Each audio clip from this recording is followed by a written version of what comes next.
We're still waiting on some decisions from the Supreme Court, 15 to be exact, and they need to come out at some point between now and the first week of July.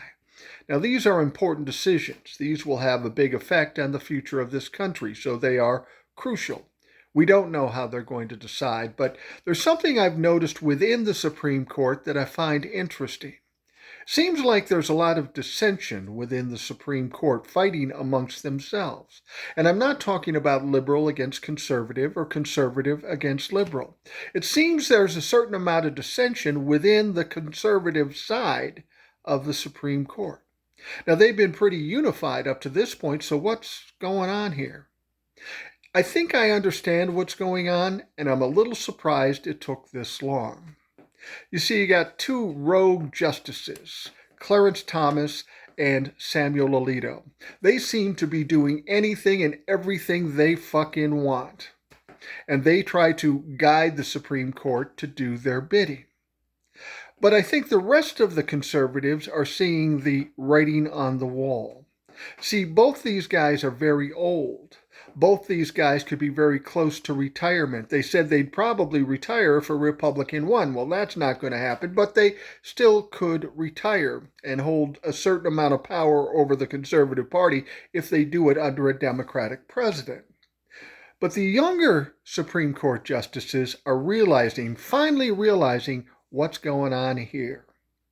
Democrats get control of the House, Democrats get control of the Senate and the presidency. What's going to happen next year? Well, with all the problems of the Supreme Court, the government, the Democrats, are going to come down on the Supreme Court and make some drastic changes. Alito and Clarence Thomas can say, fuck it, we outie. We don't want any more of this, but the rest of them are stuck there.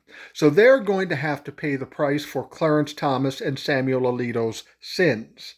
And they're finally now realizing that they're fucked. They fucked around, and we'll find out after November. They're finally realizing that. They should have realized that 4 years ago or 2 years ago, but they kept pushing this shit and standing with these crazy fucks. I think the normal younger conservatives are finally realizing, wow, we're in a bad condition. We need to straighten this shit out before the Democrats have power and come in and just decimate the conservatives in the court. Clarence Thomas and Alito don't give a fuck. They will fight to the end because they will retire and walk away whistling Dixie. With any luck, they might get indicted too. And maybe come after November, the Democrats go, listen, motherfuckers, you retire now or we are going to indict you. Or they indict them anyways. I don't know. But there's a lot of concerns in the conservative wing of the Supreme Court, and they should have been thinking about this long ago.